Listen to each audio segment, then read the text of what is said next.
Now let me show you what I did to this knife to make it what it is today and why I love it so much. I'm going to do before and after. Shit. I have to go by the before.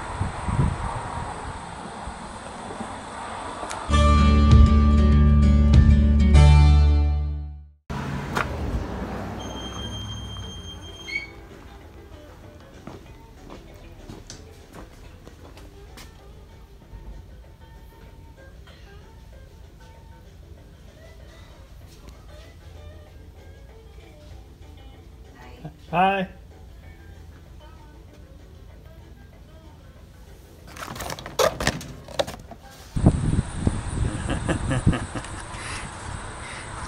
Now I have it.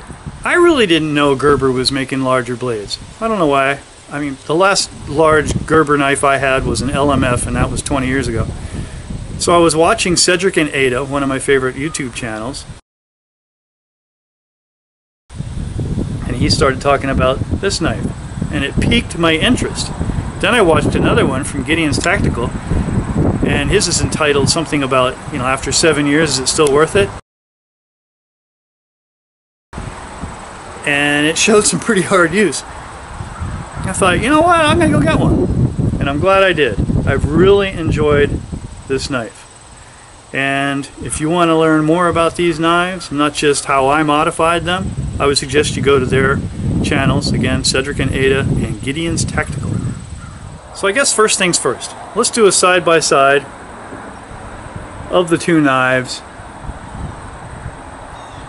And I'm going to get close so that you can see the areas of what I'm talking about. The knife that I worked on is this one, and this one is the one that I just came home with. And here's the handle. Of course, the blade.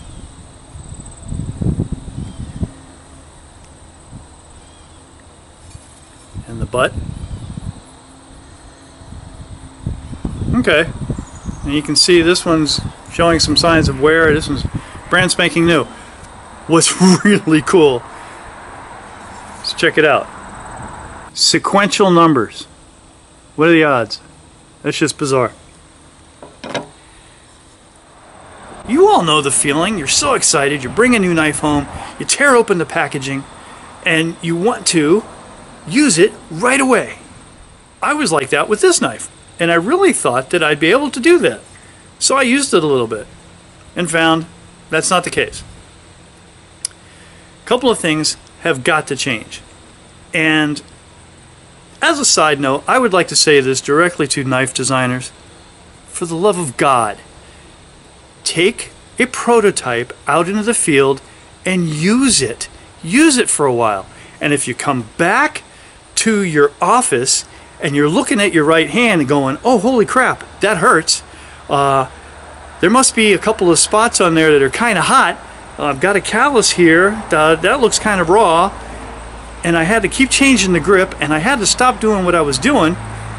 You know you have to change the design. So in the future, could you kindly do that? Just give it a go.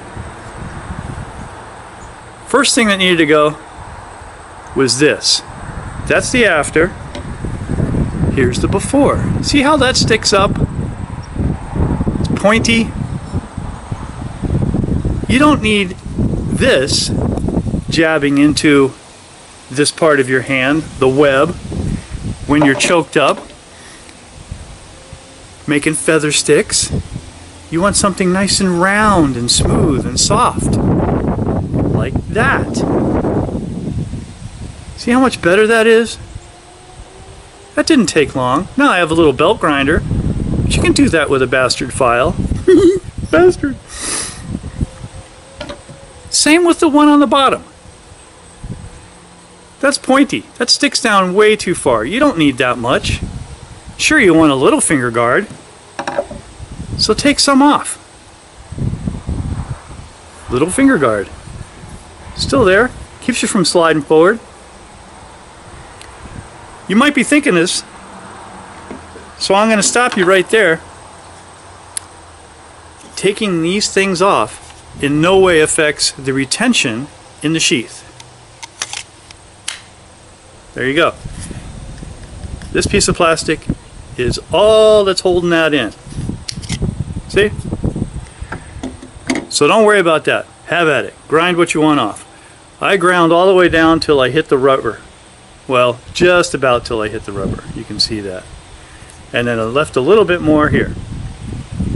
While you're at the grinder, take some of this off.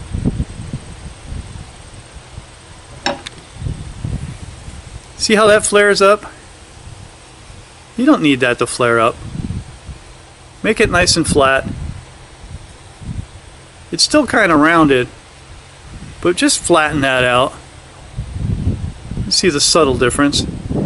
You might ask, why do I need to take that off? If you're out there in the woods and you want to chop a limb or something, you're not going to hold the knife way up here. You're going to hold it back here, about a 3-finger grip. You're going to be doing that.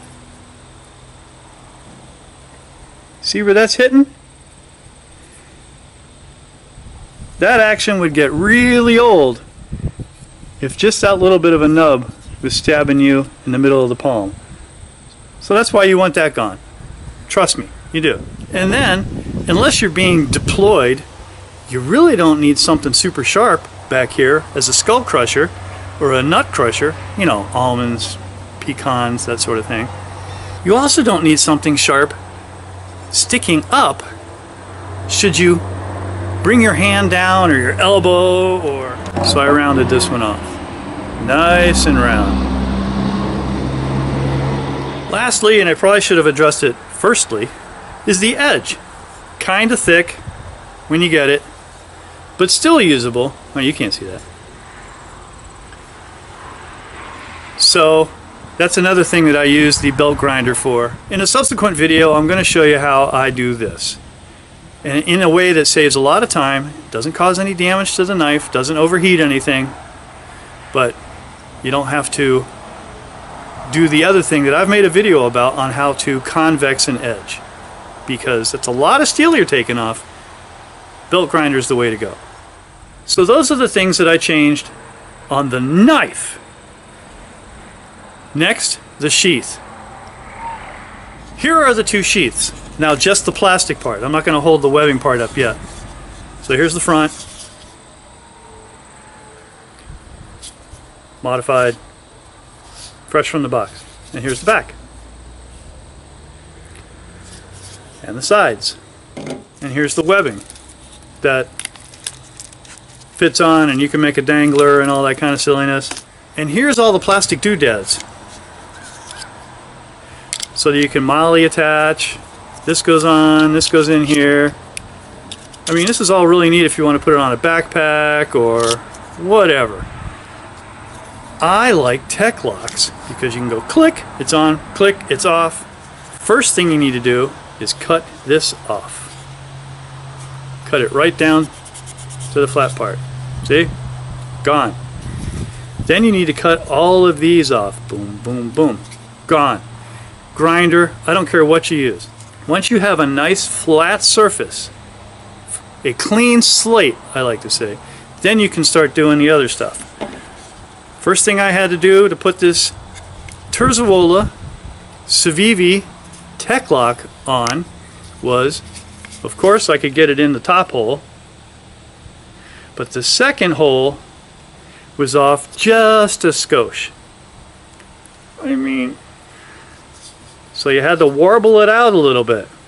After you do that, you can get a screw to go all the way through and affix it. That's all well and good. But what happens is you are attached right here.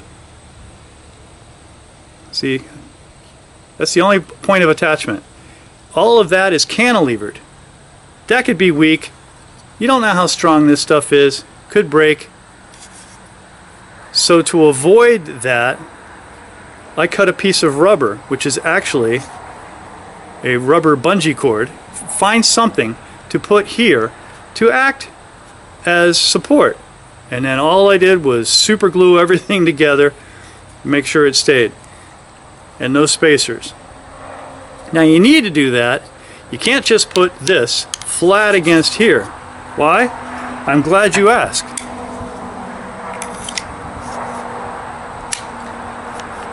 you need that gap. Because you see, originally there was a gap. Now, this thing is a dream. On and off the belt, piece of cake. There. Need your knife? Here you go. Want to put it back? Get your shirt out of the way. Have you ever done that? Put a hole right through your shirt? Not me. And there it is. There it rides.